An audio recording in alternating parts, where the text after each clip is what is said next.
நலாஸ் நாட்டு சர்க்கரை நலமுடன் வாழ நலாஸ் இந்தியாவிலேயே நாட்டு சர்க்கரைக்கு ISI முத்திரை மற்றும் அக்மார்க் அங்கீகாரம் பெற்ற ஒரே நிறுவனம். தொடர்புக்கு 9047045000. அமெரிக்காவின் அலாஸ்கா விமானப்படை தளத்தில் F-35 ரக போர் விமானம் திடீரென வெடித்ததால் பரபரப்பான சூழல் ஏற்பட்டது. அமெரிக்க விமானப்படையின் F-35 போர் விமானம் அலாஸ்கா விமான தளத்தில் இருந்து வழக்கமான பயிற்சிக்காக நேற்று புறப்பட்டது. அப்போது -18 டிகிரி குளிர் நிலவியது. வானில் பறந்த விமானம் தரையிறங்கும் போது அதன் சக்கரங்கள் முழுவதுமாக வெளியேறவில்லை. அதில் இருக்கும் ஹைட்ராலிக் பைப்புகளில் பனிக்கட்டி படிந்திருந்ததால் இந்த பிரச்சனை ஏற்பட்டது.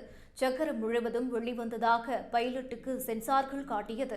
இந்த பிரச்சனை குறித்து விமானப்படை தள கட்டுப்பாட்டு அறைக்கு தகவல் தெரிவிக்கப்பட்டது. தொழில்நுட்ப கோளாறை சரி செய்வது குறித்து தயாரிப்பு நிறுவனத்துடன் பேசுவதற்கு ஏற்பாடு செய்யப்பட்டது.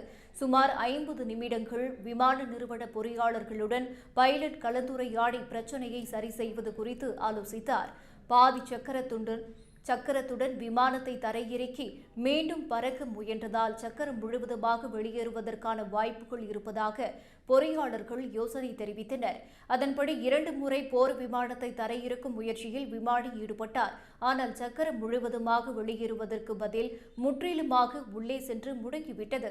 இதனால் விமானி அந்த விமானத்தை ஓடுபாதை அருகே கொண்டு வந்து விமானத்தில் இருந்து பாராசூட் மூலம் குறித்து வெளியேறினர். இதனால் அந்த விமானம் ஓடுபாதையில் விழுந்து தீப்பிடித்து எரிந்தது. விமானப்படை குழுவினர் ஆய்வு செய்த போது பனியின் காரணமாக விமான சக்கரத்தின் ஹைட்ராலிக்கில் 3இல் 1 பகுதி தண்ணீர் நிரம்பியிருந்தது கண்டறியப்பட்டது.